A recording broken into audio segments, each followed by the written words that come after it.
Their smash burger is unreal. I mean, it's really good. Plus, you get the indoor golf thing there that's got Stansbury written all over it. Love that place there. I'm being told here, Bob's Hamburg in Akron. Again, we're getting outside the Starr County thing there a little bit, but that's fine. That's fine. And I had to double check with this listener. I said, that's like the White Castle place, right? It's like White Castle, but a little bit better. And yeah, they come in like the pizza boxes and they're slotted, right? Bought from Bob's Hamburger from memory serves. I had never had that. I love that. White Castle guy. I loved White Castle. When I lived in Lakewood, there was one right off of 117th, and that was we closed the bar down. Now let's go get food on the way back to the house. And White Castle was my jam. I miss White Castle. I wish that place would come back. I'm a huge fan of that. Huge fan of that. Yeah, a lot of you guys are into the Cameo thing. Taggart's I'm hearing a lot about. I'll have to, my brother is coming into town. He'll want to hit all the Canton places. I've ordered a million things from Taggart. You know what I mean? The ice cream's great. I've had a million things from there. I don't think I've ever had the burger. And I'll have to try that. As that sounds pretty damn good. You guys have made me, I guess I made me a little hungry for burgers today. If this wasn't your decision, I'm the one that walked us down this path here. It just goes to show you how many great options we have here. And I even said this in the comment section at the Facebook post yesterday. It makes me so happy to see so many people talking about it versus some chains. Yeah, we talked to a couple of chains, and Swenson's obviously, right? And, Rockneys came up a couple of times, a few others, and those are great. And there's a place for all of that too, for sure, absolutely. But having been a small business owner, and I absolutely view this job as I essentially own my own small business that gets leased out to a larger corporation to run. That's how I view it. And so I think about local business a lot, man. And it's one of the reasons why I like talking about this on the air, because it's people are going to get exposure who need it, you know what I mean? And so that makes me happy. I can feel all right, a lot of what I do is destroying. And so sometimes I feel conversations like this are building, and I like that a little bit more, man. We got some great options for some burgers, and I know how my brain works. As soon as I get out of here today, I'm going to go somewhere and get a hamburger. Welcome back to the program. Got a lot of suggestions here on best places to get burgers here. National Burger Day yesterday, apparently. I didn't find out about it until we were almost done with the program, so I asked people online. I'm like, give me some places to hit up. Got a lot of great suggestions here, including some places I've never been. Smitty's Steak and Ale in Maslin. I've never been, but that sounds like a place I should go. A lot of people mentioned Cameo, very, very good. Obviously, George's right downtown Canton, that got a lot of love. It's been a little while since I've had a George's burger, actually. I used to hang out there quite a bit when I lived downtown, and I would eat dinner there quite a bit. Now, if I find myself downtown, I have to admit, man, it's hard to get me out of the 19th hole now. The menu's fantastic. They got a great smash burger there, and they have... I mean, it's hard to get me downtown. It's I think I'll be in here right now, right? That's just kind of my jam. But George's does have a great burger, right? Mensch's got mentioned a bunch. Taggart's, more than a few of you have said that. I've been there a million times. I don't think I've ever had the burger. I'll have to try that a little bit. White Crown got a lot of love in here. As a matter of fact, the last time I was there, we had a lunch meeting there. Nicole, my sales rep here, and esteemed clients, May Collision. MAE Collision, by the way. The proprietors of May Collision, they're big White Crown fans, and so they were like, let's meet there and have lunch. All right. And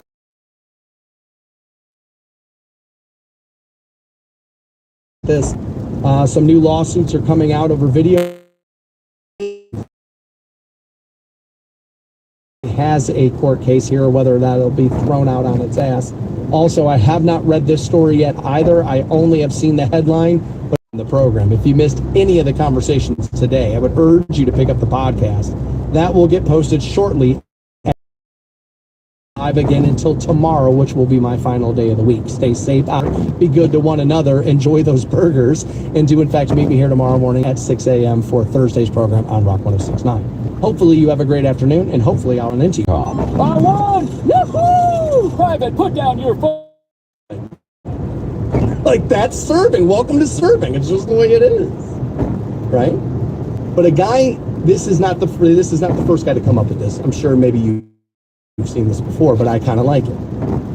His whole thing now is, if I'm standing up when I order, I'm sorry, I don't tip you. And it's probably a good system. It probably is. Tipping was about service. I'm not so sure turning around, grabbing the bag and handing it to me is the same thing as service. Especially when they can be like, hey, it's on the shelf, come in here and pick it up off the shelf by yourself now. That's a thing. Literally, sheep will do that. Order on the app, it's waiting on the shelf inside the store. A lot of places.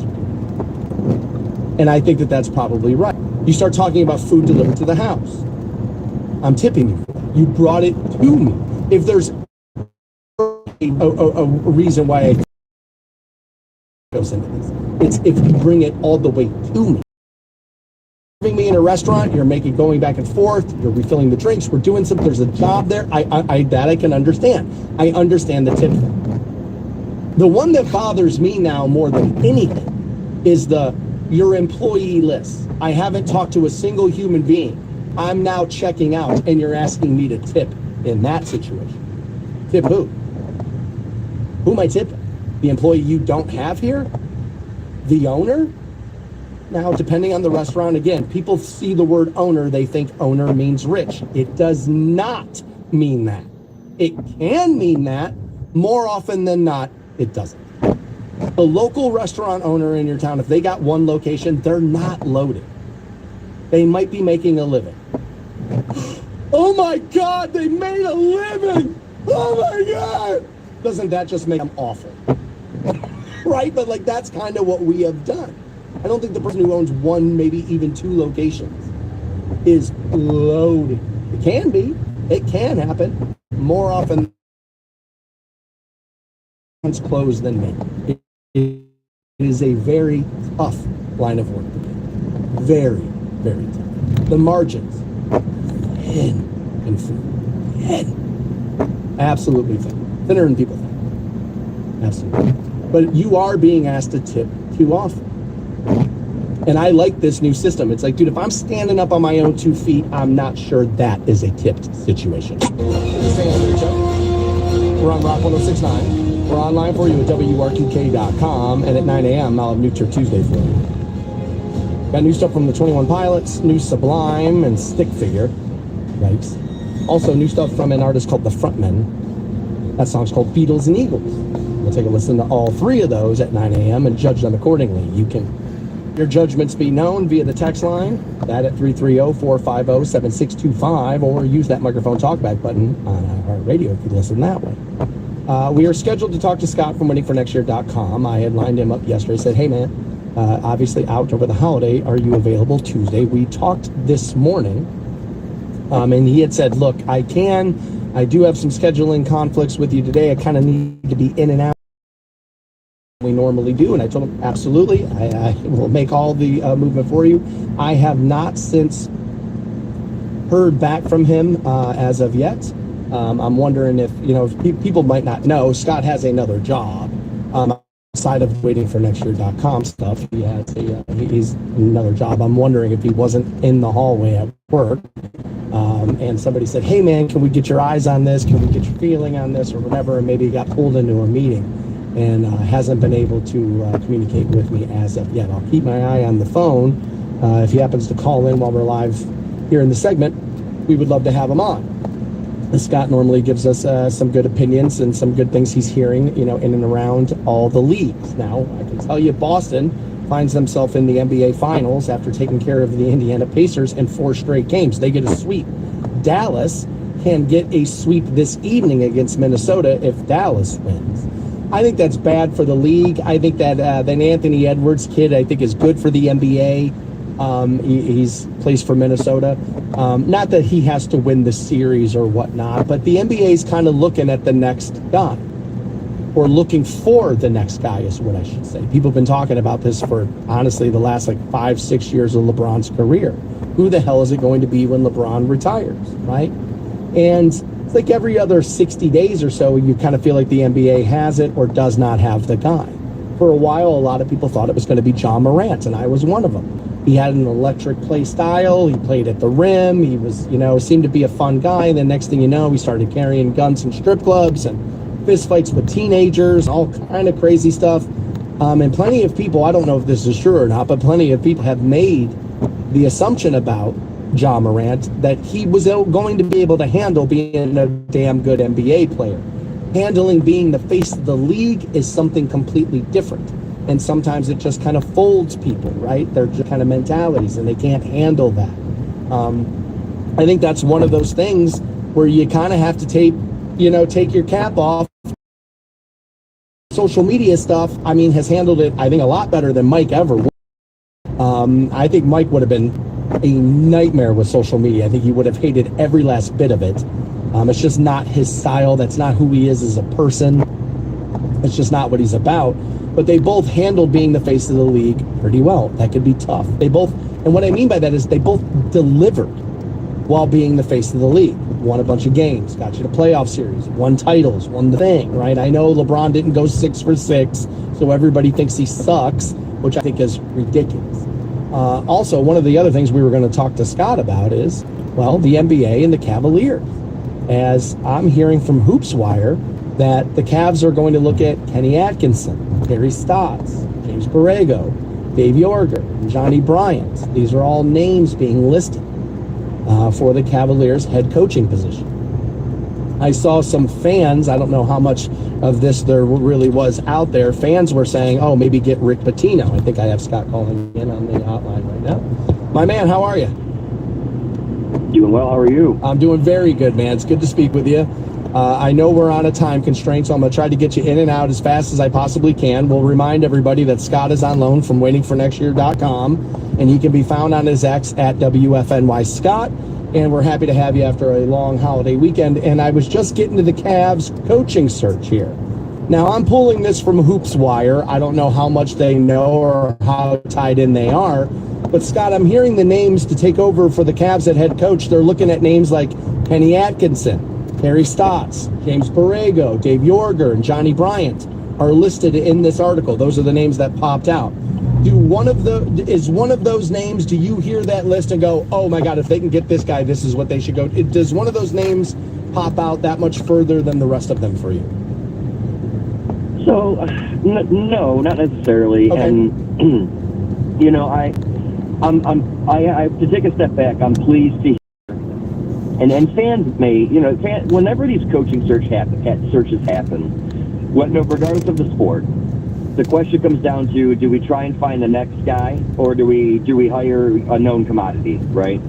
And you're seeing all sports sort of lean more towards trying to find that next guy, yep. Right? The Dan Campbells, the Kevin Stefanski's, yep.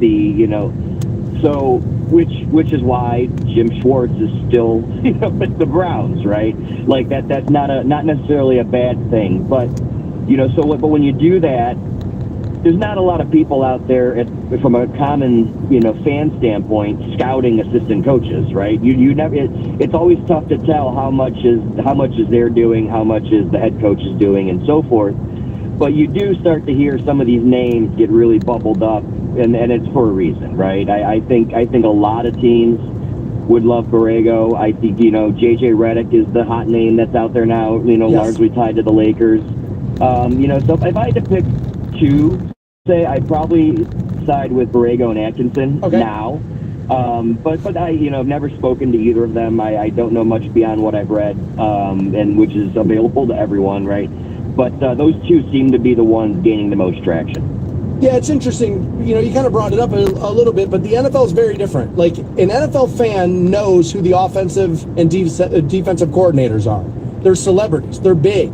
You hear their names all. The assistant coaches in the NBA, they don't get talked about the same way coordinators do in the NFL. It's a little bit of a different thing, so their names don't ring out as much as maybe in the NFL. As you can tell who the next coordinator who's going to be a head coach is. You kind of know 2 years out. Real quick on that, Dan. Yeah. The league also, to kind of pull the curtain back a little bit, for a media member to interview an assistant coach, you have to jump through like immense hoops with the teams to get that. Like, it's just a much different structure. Like, we see them on the, behind the head coaches, but like access to them is even supremely limited, where in the NFL, like, there are days earmarked for assistant coaches and coordinators to speak to the media, right? It's a good point. Right. So it's much different. Yeah, it's a completely different scenario there. That's interesting. I never really thought about it until just now, but that is a very interesting thing. We do know out of the East in the NBA Finals will be Boston. They swept the Pacers 4-0 there. And now we have Dallas and Minnesota. They play tonight. Dallas can get a sweep if they win this evening.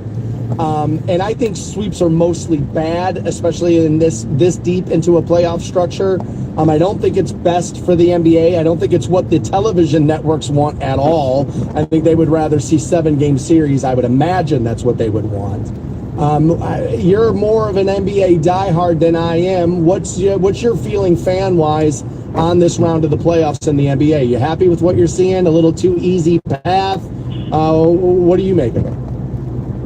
I mean, I don't know. I mean, yes, final scores can be looked at as being, quote unquote, easy path. Heading into Game 4. You're not wrong. For, and the Pacers don't blow those fourth quarter leads. That game the other night between Dallas and Minnesota was back and forth the entire time until the final, 90 seconds? Yeah. You know what I mean? So they've been good. They've been great games. But yes, you're obviously from a a TV standpoint, you want more than 4 games out of these. But the games have been fantastic. I mean, one bounce of the ball one way or the other, and I'm a bit surprised by the 3-0 situation with Dallas and Minnesota, especially how great Minnesota played against Denver, who a lot of teams had picked to be in that spot. But I mean, Luka and Kyrie, and then the supporting cast in with the Mavericks been pretty fun to watch, and it's Kyrie's sort of reinvention of himself. I know Caps fans may not want to hear it, but certainly one of the biggest stories of the postseason. Yeah, it is for sure. Kyrie is kind of the maturation of Kyrie Irving. You're hearing a lot about it on socials, and I think probably rightfully so. I know we're up against your clock. I don't want to hold you, but I'm going to assume Dallas gets the win over Minnesota sometime in the next couple of days, if it's not tonight. How do you think this matchup between the Mavs and the Celtics is going to look in the finals? Am I going to get a strong series there, or do you think one team has just that much more of an advantage? It'll be. I do think Minnesota steals at least one. I'd be very, very surprised if they go down in 4. Yeah. It'll be interesting because you have the forward matchup with Luka and Tatum. You have Kyrie and Drew Holiday, right? Yeah. As sort of it's that. So there's some fun there, and then just comes. Do you just force the ball to Jaylen Brown the entire time? I think it's going to be a great series. I'm very surprised that Dallas is plus 200 last I saw. I think that's I do think Boston has probably the edge. They're going to have the rest and so forth. But I think the teams are a lot closer from a matchup standpoint than the odds are probably leading. But for fans still watching at this point, I know a lot of casual fans sort of check out after their teams, eliminated. They've missed a lot of really good basketball. The last series were really, really good, and these obviously, potential sweeps or at least a gentleman's version, but the scores and the back and forth and the talent that has been on the floor for these last couple of nights has just been, some must-watch TV if you're a basketball fan. So I'm looking forward to it. If I had to lean Boston, just because, I do think they're going to have some of the edges, but I don't think it's going to be as much of a blowout as Vegas tends to think so right now. That's Scott from winningfornextyear.com. Obviously, check the site, winningfornextyear.com. Find Scott on X. Scott, my from Monday. How's that? Sounds good, buddy. Enjoy the time off. All right, man. I appreciate you, man. Thanks for being part of the program. Always get good takes out of you. We'll talk to you again, like I said, when I get back after vacation. Here's what's next on the Stand Stansbury Show. All right, so I was talking about this guy who came up with a new system for tipping in restaurants. He says his whole thing is he doesn't tip when he's standing up. I thought I liked this. I thought I was behind it until a listener gave me a good piece of pushback here and how this is easily wrong. And we'll get to that, and we'll do it next on the Stansbury Show. Welcome back to the Stansbury Show. 9 a.m. New Tuesday. That new Sublime, which sounds a lot like old Sublime. You know what that means? It's really good. No, it sucks. But I'll play it for you anyway. We'll do that coming up 9 a.m. We had been talking restaurants earlier in the programs because I watched this video of this woman and she started listing off all these chains that are closing this year. And a lot of them are closing multiple locations. Not all of them are closing all of their locations, but some of them. I think it's a lot about over expansion. In certain restaurant chains, you don't need that many of them in a town. You don't. One, maybe two would get it done for most of these. Now, fast food can be a little different because of how often you will eat that throughout the week, right? And so, you know, that being a little bit closer to you, more convenient, that I understand. But like one of the chains she said was Fuddruckers. Now, we haven't had a Fuddruckers here. Now, I don't even know. You guys could tell me by texting it, I suppose, would be one of the ways at 330-450-7625. I don't even know if Canton ever had a Fuddruckers. I know Cleveland once upon a time had it, and it was in the mall. It was in the Tower City Mall, and plenty of things didn't make it in Tower City. As a matter of fact, a radio station I work at used to be in Tower City. It's not anymore. Right? Like plenty of things didn't make it inside Tower City. That's a thing. So I don't know if that's about Fuddruckers or what, but like that feels like a chain that was like somebody tried to breathe some new life into it. They did short term, and then before long, I think it was just one of those things. People realized there was a reason why this was kind of dying out to begin with, right? I could be wrong on that, but we were talking about that, and then the tipping conversation, because some influencers have gone viral over what their view on tipping is. Now, the tipping conversation has been part of our dialogue for a long, long time. You can go back, honestly, to the Quentin Tarantino movie, Reservoir Dogs. And he's literally talking about how he doesn't tip in a restaurant and, too busy should never be in a waitress's, vocabulary and that whole thing. And, don't be a cheapskate, everybody, pony up a dollar. This has been a conversation around. And there's been this new thing where it's like you're being asked to tip everywhere.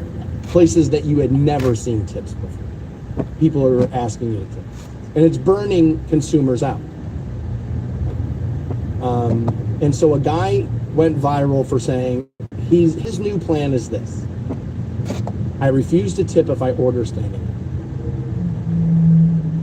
If he orders standing up, I said, yeah, I feel like I agree with this. Right? And then I just kind of went on about my day.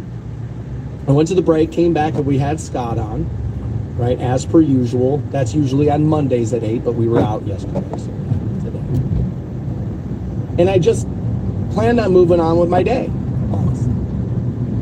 But then I took a couple of messages on this. And it's interesting. Because what somebody had said to me here is, I mostly agree with the sentiment that if I'm standing up, I shouldn't tip. But you yourself talk about how you have been a server